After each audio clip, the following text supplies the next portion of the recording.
My name is Swan. I'm a second-year MFA student, and I'm here to introduce Lindsey. We would first like to thank the Anonymous and Brittingham Funds for making the programming possible.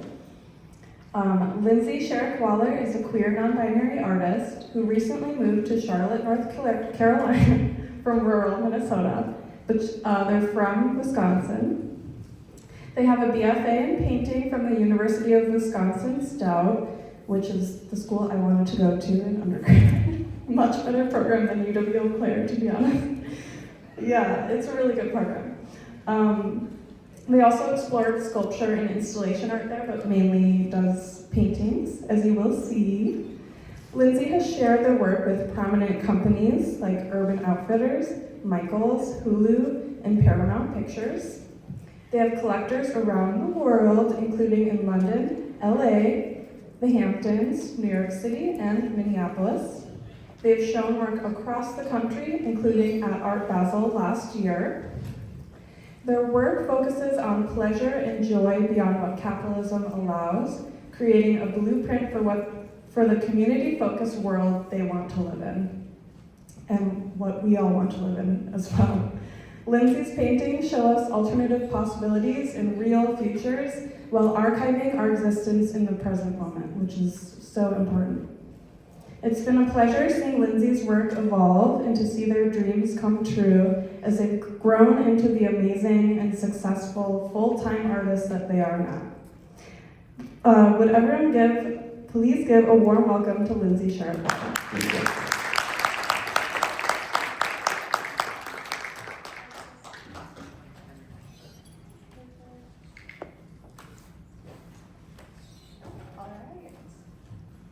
Can everyone hear me okay? Okay, awesome. Hi everybody, thank you for being here. I am Lindsey Cherek. I might repeat a few things that someone said, just a warning. But I'm really grateful to be here and grateful that you're all here with me today. I am a queer, non-binary artist who centers pleasure and joy. Through portraits and still life paintings, I envision a future beyond binaries, encouraging us to take up space, embrace play, and imagine the possibilities to construct a better world. I make paintings of everyday moments, and it's really important to me to archive and capture queer life in real time.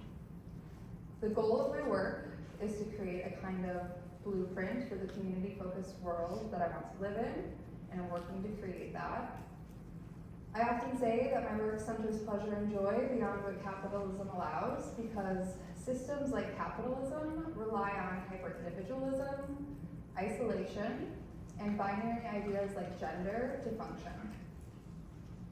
I want my work to show us the infinite alternative possibilities of real futures where queer communities can thrive while also archiving their existence in the present moment.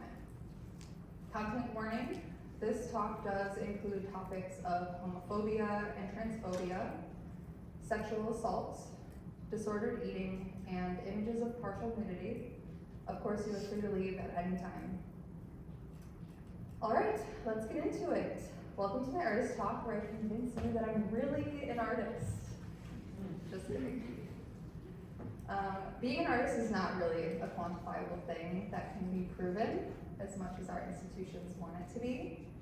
Being an artist is an intrinsically human experience, and chances are if you are here and you are both a curious and conscious person, you are also an artist. By just being you, you have been granted the gift, the ability to be an artist. And your experience as an artist will change as you respond to the world around you. As the changes in your personal life and the world happen, so will your experience as an artist. Your way of being an artist in our world will probably look really different from mine.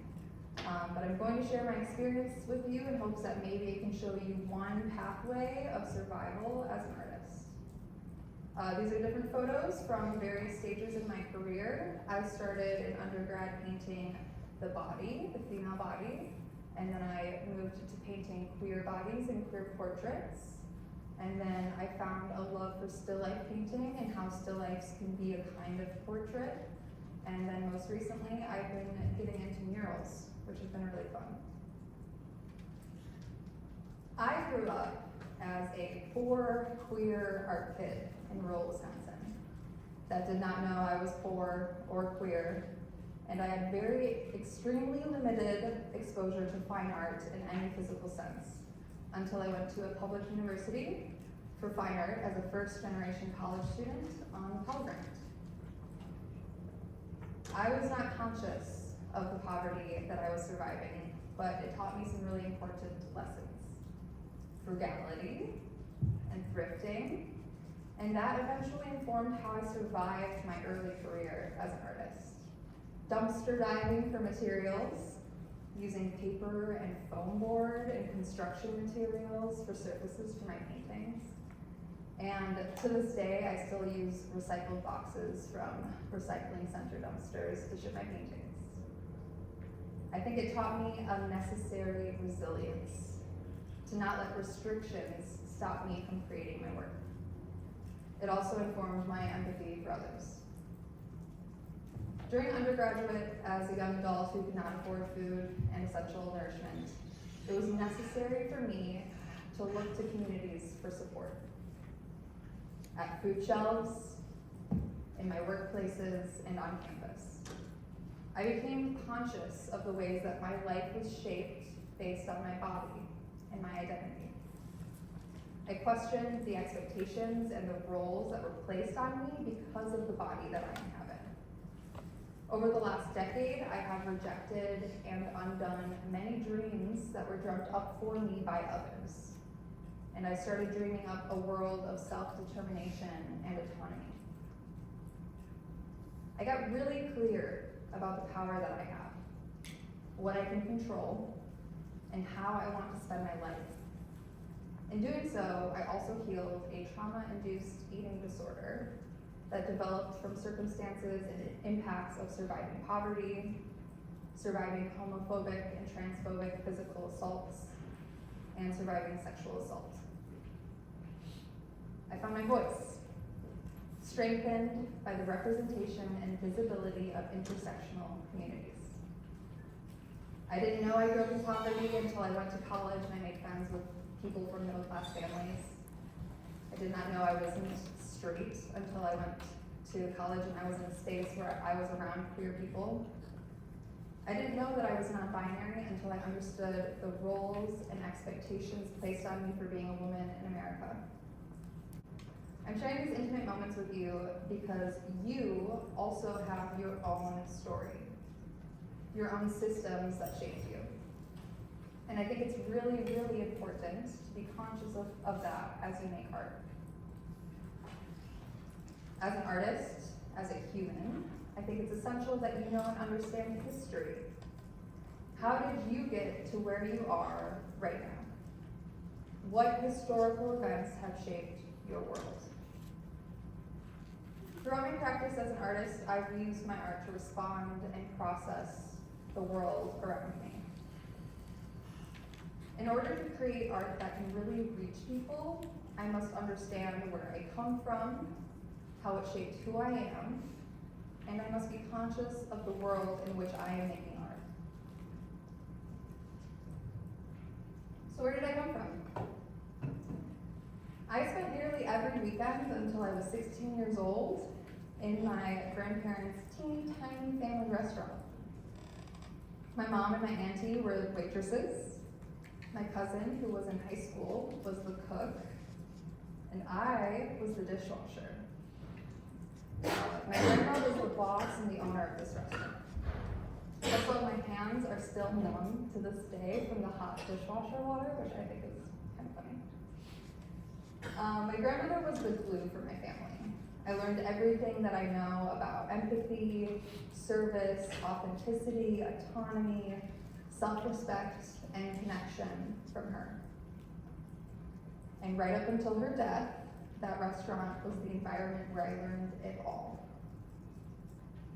After over a decade of research and reflection and asking myself what the heck I'm doing, I've come to the conclusion that the material world that I was immersed in for the most formative years of my life has indeed informed my visual language and my image-making process. Shocker. I find a lot of parallels between the work that my grandmother did in that family restaurant and the work that I do as a visual artist. Our goals share some key points. Create a space of joy and togetherness through service. Make people feel seen and appreciated. And care for my community. My medium is paint. Hers was breakfast, lunch, and dinner. As all grandmothers do, mine died. Entirely too soon and unexpectedly. I was 16 and the year was 2012.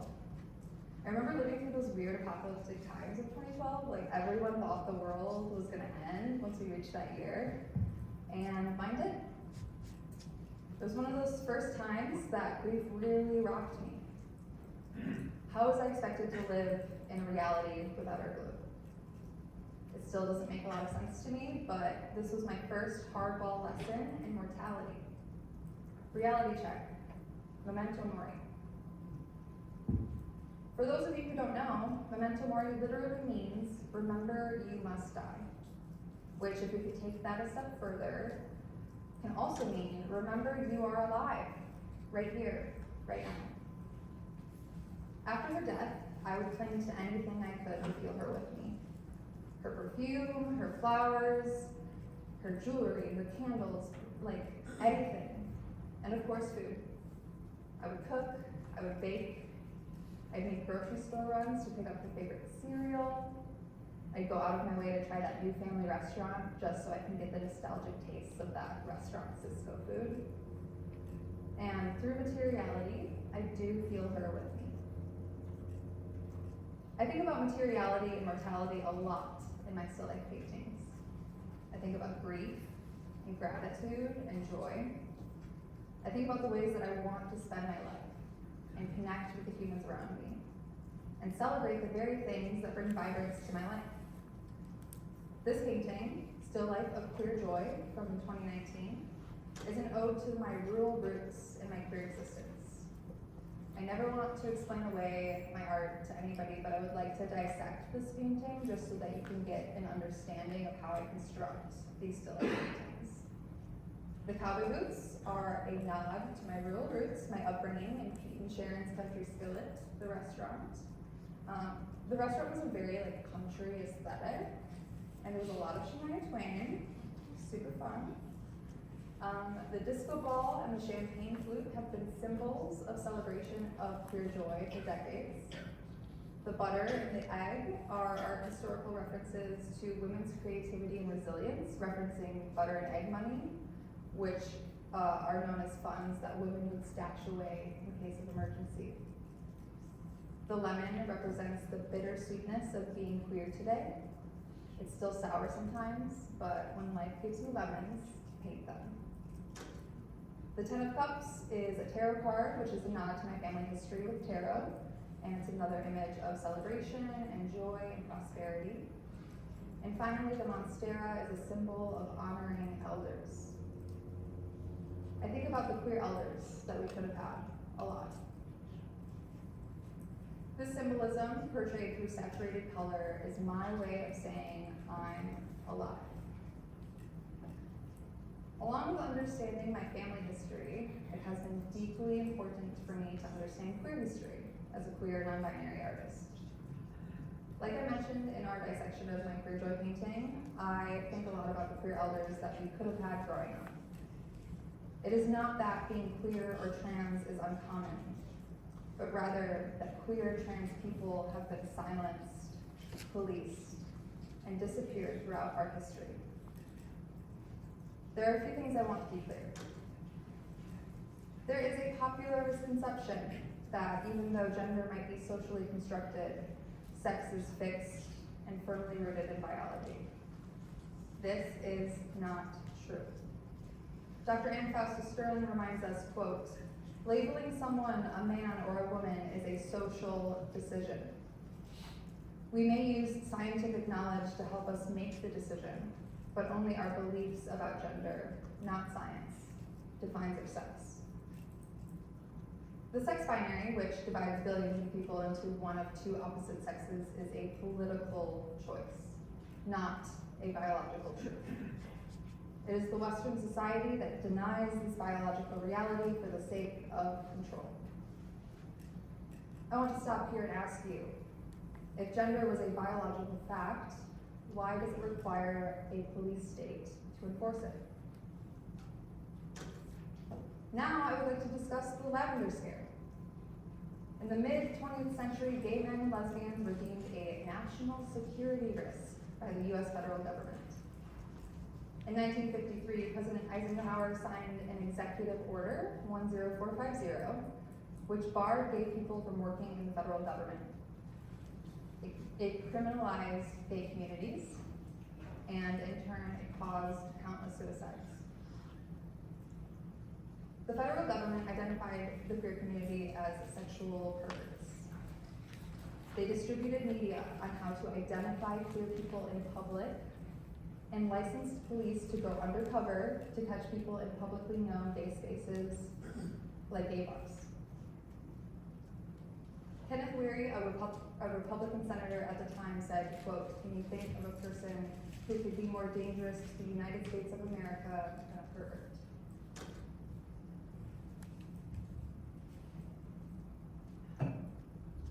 Through fear-mongering, gender norms of what it means to be masculine and what it means to be feminine were even further ingrained into American culture.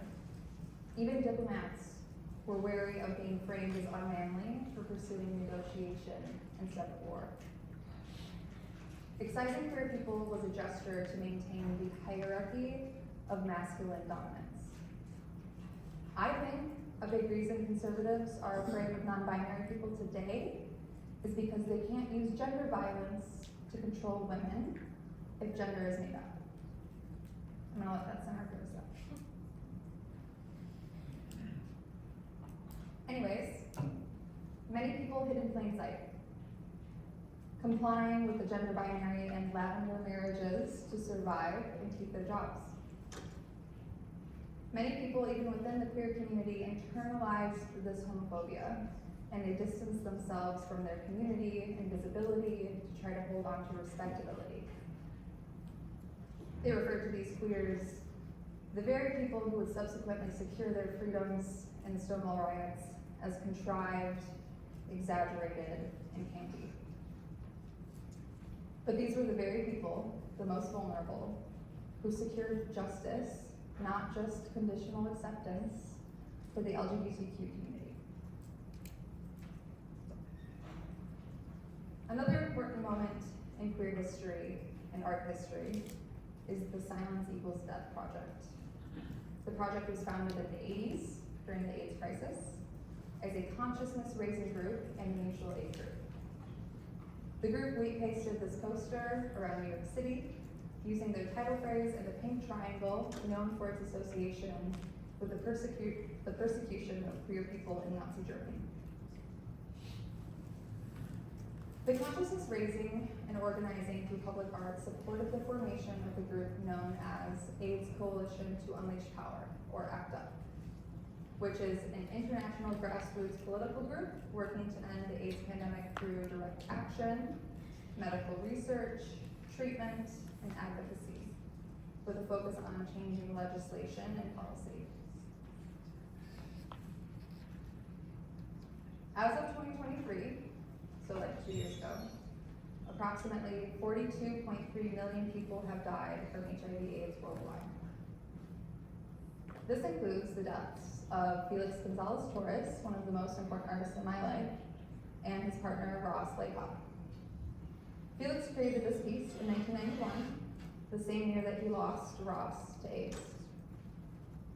The piece consists of an ideal weight of 175 pounds of shiny, commercially distributed candy, which corresponds to the original weight of Ross. Viewers of the installation are encouraged to take a piece of candy, which reflects the withering away of his body from the disease. And as the museum replenishes the pile, Felix is giving Ross eternal life. Also, by the way, this piece is being an emblem of the AIDS crisis. It's incredibly important, but it's currently impacted by censorship and revisionism right now at the Smithsonian. Since 2003, agencies across the federal government were, up until this past week, involved in implementing the President's Emergency Plan for AIDS Relief, known as PEPFAR. This was the largest commitment by any nation to address a single disease in history. These agencies supported a range of global HIV/AIDS research and activities, and technical assistance, financial support to other countries to help prevent new HIV infections, and assist people with HIV to access life-saving treatment. This effort has prevented over 26 million deaths. This kind of access to life-saving care was made possible by the direct action protests by ACTA. And as of January 20th of this year, so like 9 days ago, PEPFAR is on a freeze, which leaves millions of people without access to life-saving resources, including access to US-funded safe, effective, and quality-assured antiretroviral medicine.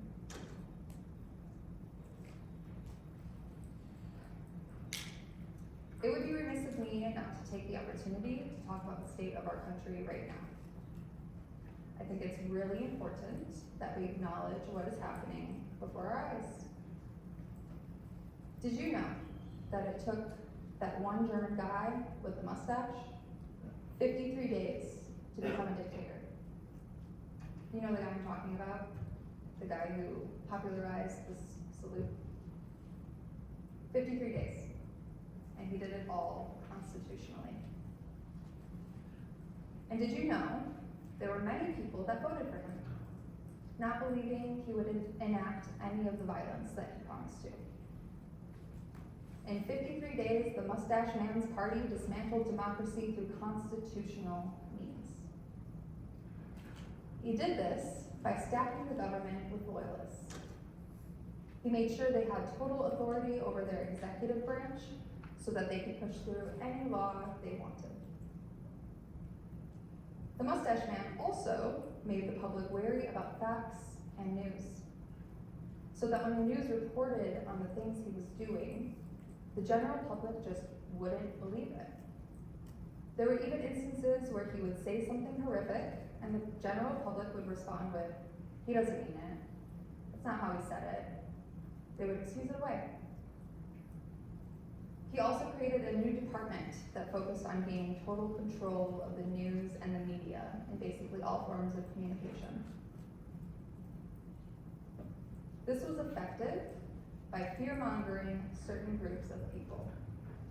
People that didn't fit into the idealistic view of the traditional family. They started by aiming at very specific groups of people, including the LGBTQ community, which was thriving before he took office. In fact, the Institution of Sexual Research in Berlin would be over a century old today, had it not fallen victim to Nazi ideology. In 1930, this institute would perform the first modern gender affirmation surgeries in the world. The Nazi Party burned this institution to the ground, literally. The Institute's library was the first Nazi book burning. This image is an image from one of their costume parties. The photographer and the date is unknown, but Magnus Hirschfeld, the director, is in glasses, holding hands with his partner, Carl. I also want to remind you that what we now understand as the Holocaust began as mass deportations.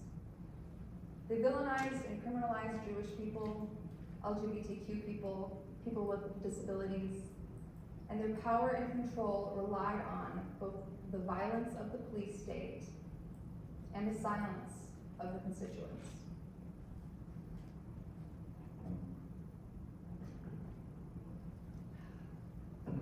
I'm now going to read you House Bill 1484.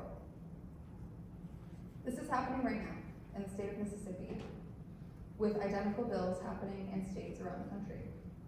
The offense of trespass by an illegal alien under this section is a felony for which the authorized term of imprisonment is life imprisonment without eligibility for probation, parole, conditional release, or release, except by act of the governor or the natural death of such person.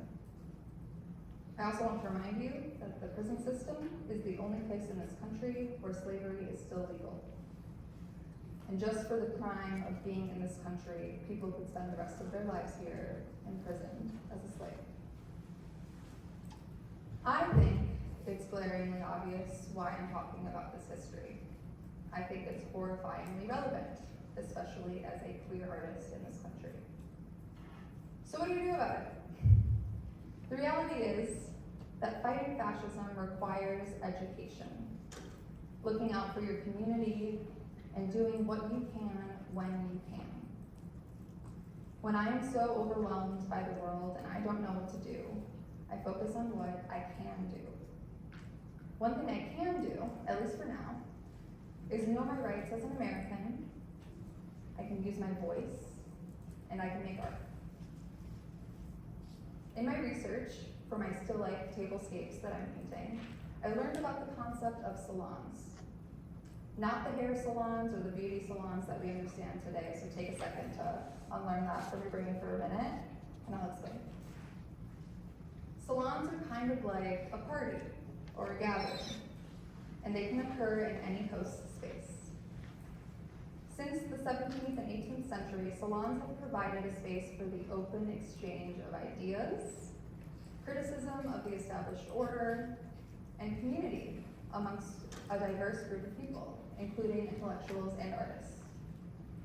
I probably would not have been invited to these salons back in that century because they were mostly hosted by aristocrats, but I think there's power in understanding how they organize and reclaiming these tools to organize now. Essentially, salons were a socially acceptable way for women to gather, to gossip, to educate themselves, and organize.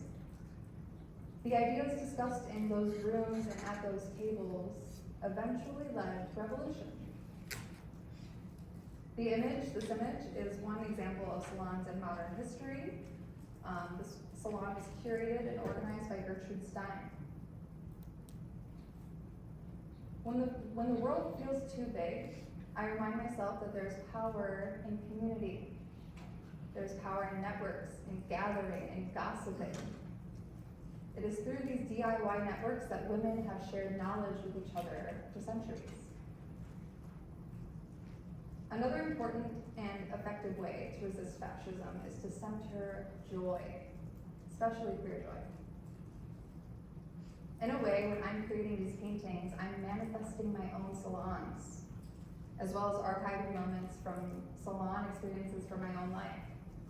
I'm embedding my own gossip and knowledge and secrets and desires into those canvases. So I'm sending my viewers of my paintings secret messages and sometimes overt messages, and I'm establishing a connection with others. I'm indulging in joy as an act of resistance. I'm also imagining and visualizing the future that I desperately want. A future where queer and trans people thrive. A world where queer joy, trans identity, and women's bodies aren't legislated. I do all of this while archiving queer existence in real time just by the process of making the work. So, what is my process? The process of creating these paintings relies on both imagination and photo references from my own experiences in my life. I enjoy the process of building a composition that is completely imagined, but I also like to collage different moments from my photos that I take, or just like I have a scrapbook too of collage moments and magazine ripping, and I like to collage moments together to create a composition. I build these canvases or these compositions to kind of hold and symbolize my big thoughts and feelings. I've been thinking a lot about the photos and the materials and the references that I gather throughout the years. This painting, for example, is based on a couple photos that I took 3 years ago, and I made this painting last month. At first, when I started this painting, I felt a kind of resistance to using old photos, because I questioned the relevance of those moments being so long ago. I felt the distance between the me then and the me now. But in a way, using these old photos was a healing process, a way to honor the me that I was connecting to from the years back. Allowing myself to use photos, sketches, and references that I've made throughout time has helped me stay grounded in my process of art making. It has allowed me to investigate imagery from my past and confront feelings of grief and really see my growth in real time. It is also an act of world building by painting a composition that is completely imagined. I'm constructing this world, I'm making it happen, I'm manifesting it with paint. Using images from my own life is also an effort to celebrate and honor the relationships in my life. All of the people that you see in my paintings, I feel safe with, I trust them. They are loved ones, they are friends. And by creating these paintings, I'm also building community by archiving our togetherness. In 2021, I created a zine that was funded by a grant awarded from the Minnesota State Arts Board. This zine was focused on the very community building that sits at the foundation of my art practice. I spent a year meeting with some of Minnesota's most beloved queer community members. We shared dialogue about what queerness means to them, and I painted portraits of them. And then I compiled all of that into a zine alongside some of the still life paintings that I made that year. So it's basically a zine of all of the paintings I made in 2021. Zines are also rooted in queer culture. They're understood as a DIY publication used to share information and ideas in an unfiltered way. Historically, these were created by communities that would otherwise be censored, silenced, and erased from public dialogue.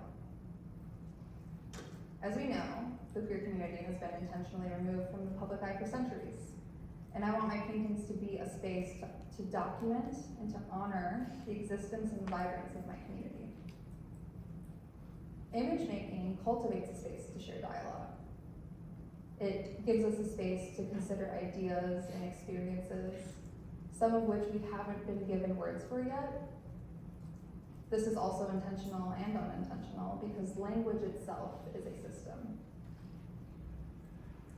So in that, image making can influence our language. It can also help our relationships to each other change and evolve. Ultimately, image making is a way to help us be more imaginative about the world that we want to create and activate us to actually create it. By the way, I brought 20 of these zines. If anybody is interested, I'm giving them away for free, so come grab one after this talk if you'd like. Since I'm always thinking about capitalism, I'm also interested in co-opting capitalist objects or imagery to share human stories of joy. I'm especially interested in objects that exist in capitalism that express human qualities, like gratitude. I think a really strong example of this is my thank you bag paintings. I do quite a few of these. I like this series that I'm always working on. I find something powerful in finding the humanity in something considered disposable. I was also recently able to paint this imagery on a giant wall in Wausau, Wisconsin.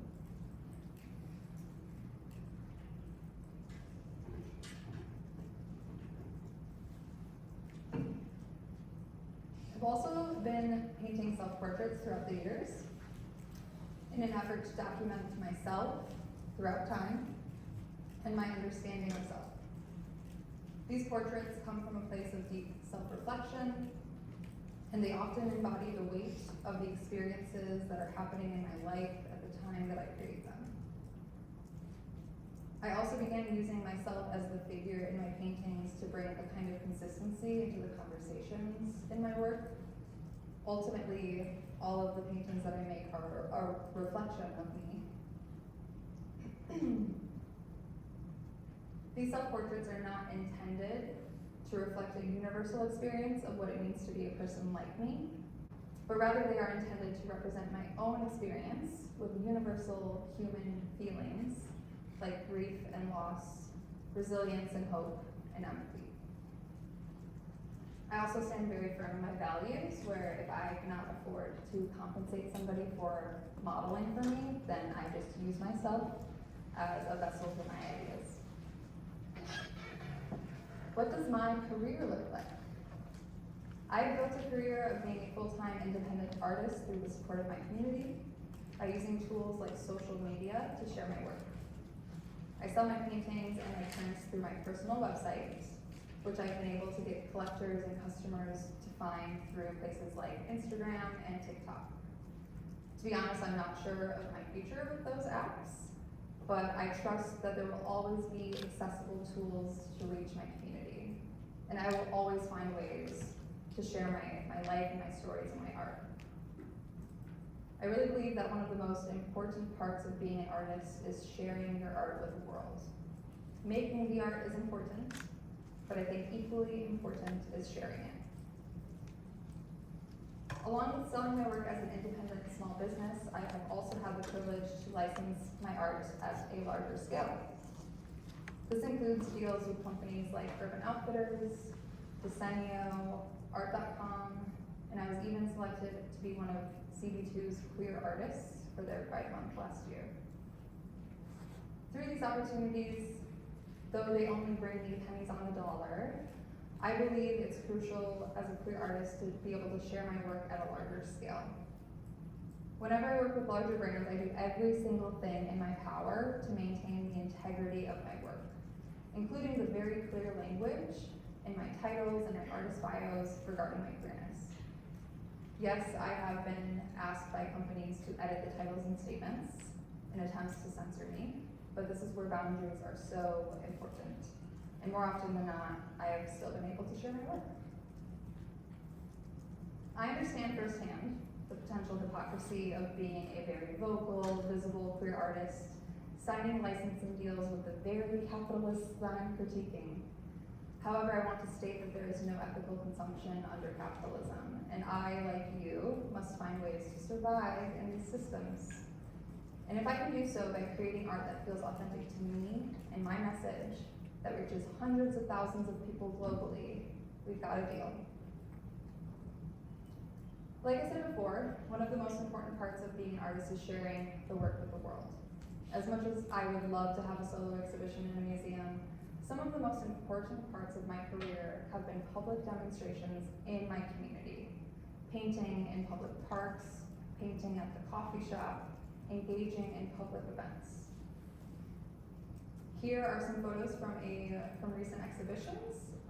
This was from a show in Breckenridge, Colorado in February of 2023. The show was titled In Plain Sight, Queer Rural Narratives from the Water and the Land, curated by Avery Glassman at Brett Create. I really appreciated the show because it was a focus on queer voices throughout the country. And then the most recent exhibition I was in is titled Careful. It was in Minneapolis, Minnesota this past summer, and it was organized by Minnesota artist Isabel Betzel. I was able to sell 2 paintings at the show, which was a big win. One of the coolest professional experiences I've had was being able to facilitate workshops at one of my favorite art museums, the Minneapolis Institute of Art.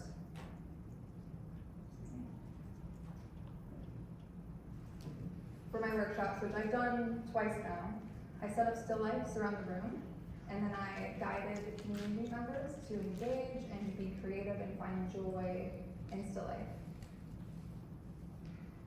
I've also had the honor of curating a gallery show at the Anderson Center in Red Wing, Minnesota, which is where I used to live. I used to have my art studio at the Anderson Center. The show was titled Vivid Survival, featuring some phenomenal artists. I curated the show with paintings, sculpture, traditional beadwork, and more, and this all highlighted our collective ability to persevere. It was right after the pandemic. And despite living through a collective trauma of the pandemic, and then of course bringing our own intricate histories of trauma, the show really showed that we are still here and we are still bold and vibrant beings. It was a really beautiful experience. So what's next for me? Currently, I'm settling into my new home and my new painting studio in my home after moving across the country to Charlotte, North Carolina.